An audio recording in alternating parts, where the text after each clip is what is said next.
WISPA Palooza in Las Vegas, and I'm delighted to be joined this morning by Huw Rees, who is Vice President of Business Development for NetExperience, and he's here this morning to talk about their cloud platform. So welcome, Huw, thanks for joining us. Well, thank you for inviting me. So let's start with talking about how NetExperience technology fits into the open Wi-Fi ecosystem. Yeah, I think the key here is it is a big ecosystem developed by the Telecom Infra project. So they run a number of different kind of open technology projects, but Open Wi-Fi and Open LAN are the two that we're involved in specifically. This is a disaggregated approach to networking, which means simply separating the software from the hardware. Yep.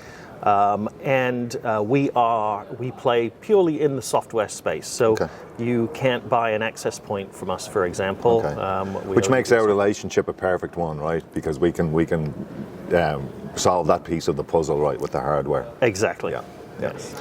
And your technology, it includes both AP firmware as well as the cloud management. So can you explain how that works in practice? Yes, and it's kind of essential that we do. So if you think about how this disaggregation works, it means that we have to be 100% sure that each piece of hardware that is Open Wi-Fi certified works with our piece of software. Right. And the way that we do that is, as you mentioned, we have the cloud platform, and we'll speak a bit more about that to do the management and controller functionality. But NetExperience is a little bit unique in that we have two separate software development teams. Okay. We have a development team in the cloud side, and then we have a development team purely focused on the embedded firmware inside the access points, okay. which is a bit unusual because, of course, we don't make access points. Right. So what we do is we were an original writer of that code that is now available as open source from the GitHub. Anyone can get that. Yep. And we are now also a maintainer of that code, one of the maintainers. There are other maintainers, but we are one of the maintainers. What I think it means in practice is that if there's a problem with let's say you've done a deployment and there's an issue, the issue is going to be something NetExperience can solve because okay. we understand the deep level firmware inside the AP as well as the cloud software and management. Okay, great, thanks. And can you talk a little bit about how your technology, it enables better experiences, Wi-Fi experiences for MSPs, and particularly for their business class customers?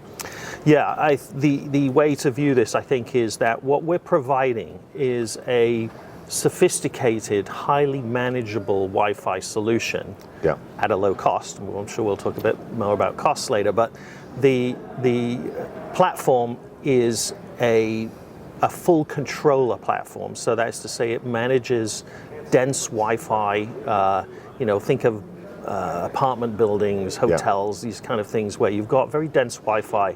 If you let people simply, plug in their own router from Best Buy, they all interfere with each other and nobody gets good Wi-Fi. This is how we, really improve that quality of experience. Okay, right.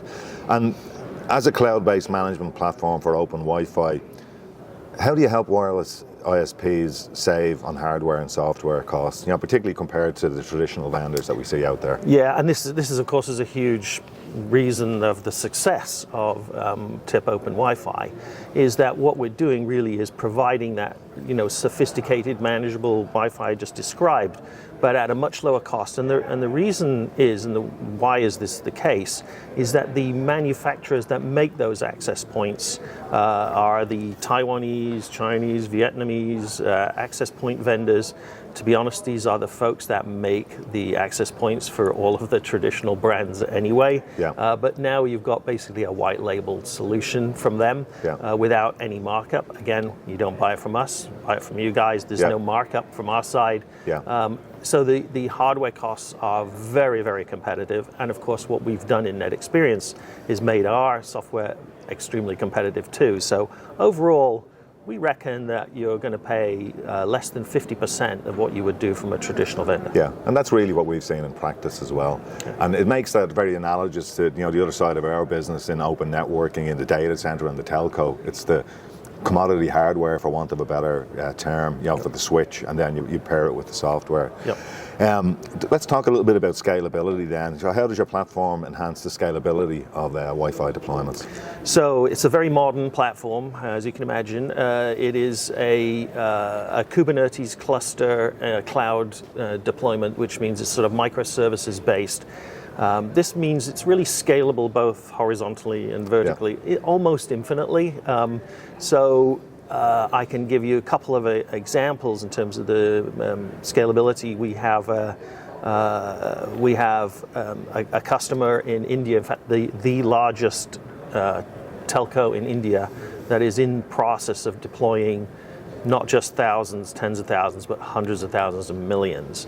So they have done that analysis, and we have done work with them to show this kind of level of scalability. Okay. So nobody needs to worry about it being scalable. Right, okay, right. And we talked a little bit about how your platform supports multiple access point and switch hardware vendors. Why is this beneficial for open Wi-Fi adopters? I think there's a few reasons. Certainly one of the reasons that if we go back to the pandemic a little bit was security of supply, right? Yeah. And one of the things that's amazing about this technology, to be honest, is that you can mix and match different hardware in the same network. Yeah. So this is unique. Yeah. I mean, you try asking Cisco if you can add a ruckus access point into their network. No. Yeah. But can you add 3, 4, 5 different vendors in tip open Wi-Fi into the same network? Yes, you can. Yeah. So very, very flexible from that perspective. You may, for example, say, hey, I really like this indoor access point from vendor A, but I really like this outdoor access point from vendor B. You can actually absolutely do that in open Wi-Fi. And again, we've seen that in practice as well. And we sometimes say, well, you can choose whichever one you want. So you don't even have to choose. Because you can decide, well, I'm using this one this week, but then next week there's better availability from another manufacturer, better price. I'm going to pick that one, and again, just integrate it into it. So, you have a thing called a quality of experience engine. So, can you talk a little bit about how that works, and what are the key differentiators of your WLAN controller? Yeah, so this is really the sophisticated radio resource management part of the controller. If I go back to that example again of an MDU, right? If you're deploying our solution, every access point is known by the system. So each access point knows all its neighbors. Yeah. This enables the access points to be very finely tuned, and this is done with some ML AI stuff in the engine, but also you can, of course, humanly do it if you want to. You can make those adjustments via a support person.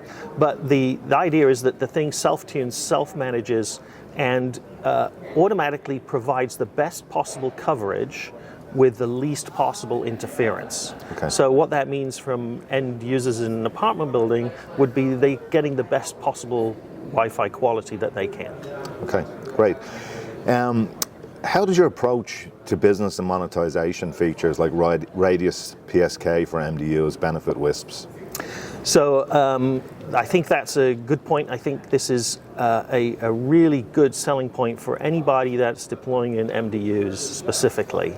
The Radius PSK, or MPSK as we call it, we actually have 2 flavors. The MPSK is really a methodology by which you can have in an apartment building a single SSID, and yet every apartment owner has a separate pre-shared key. Okay. So these pre-shared keys are stored inside the access points for up to 1,500 keys. Or if you go beyond 1,500, you can use an external Radius server to store a larger number of keys. But the benefit, why would you want to do this? Well, it makes it very easy for residents to move in and out of apartment buildings. They simply get an email with, here's your access to your Wi-Fi, and here's your pre-shared key, and which you can change, of course. And the other thing that it does, which they find really beneficial, is that what's happening in the back end is that pre-shared key is creating a VLAN for each of those apartments. And this means that they now have a private network, a private area network. So if they go outside their apartment and down to, say, a gym or a pool or a common area, they're still on their private network, and if they say print, they're going to print in their apartment, even though they're in the common area. Yeah. We're all aware of how important security is, right? It's a huge issue. And your platform includes many security features. And how critical are those for WISPs that are deploying open Wi-Fi networks? I think they're critical for anybody deploying any network. The way, of course, we follow all of the standard Wi-Fi protocols for security, the WPA2, WPA3, etc. But in addition to that, the way that this works for kind of zero-touch provisioning is that when you install an access point in a location, that access point, each of those access points has a X509 certificate embedded within it. Yeah. And of course the cloud does too. So the authentication takes place in a very secure manner between the access points and the cloud. So all of that management and telemetry data that's being managed is secured in addition to the general Wi-Fi security. Okay. One of the things that we at EPS try to do, whether it's open networking or open Wi-Fi, is to simplify the whole process. And so how does NetExperience assist in that simplification for WISPs? Do you do like network design and installation? Just talk a little bit about that. Yeah, so first of all, we don't do installation, but what we do is networking design. So we will assist certainly new customers. We will help them with best practices. Yeah. We will help them with configurations. I mean, if you've ever configured even a medium scale Wi-Fi network, there's a lot of little knobs you can turn. Yeah. We will help them with that configuration, and I think one of the keys with our platform is once we've helped you with that configuration, it's stored in what's called a profile. That profile can then be applied to all the other Wi-Fi access points automatically. Okay. So eliminating or vastly reducing the human error. Okay. So you're really making that installation easy then for the WISPs. Yes. Okay. A question that we're always asked around any of the open sort of technology is support, right? That's a question that comes up all the time. So can you talk a little bit about the maintenance and support that you provide, and does it cover the entire solution, or does the WISP have to contact hardware vendors separately? It's a good question, and we get asked that question also all the time. The answer is very simple. We support the whole solution. So what I mean by that, if you remember my answer right at the beginning, that we had these two separate development teams, so we understand the firmware inside the access point as well as the cloud.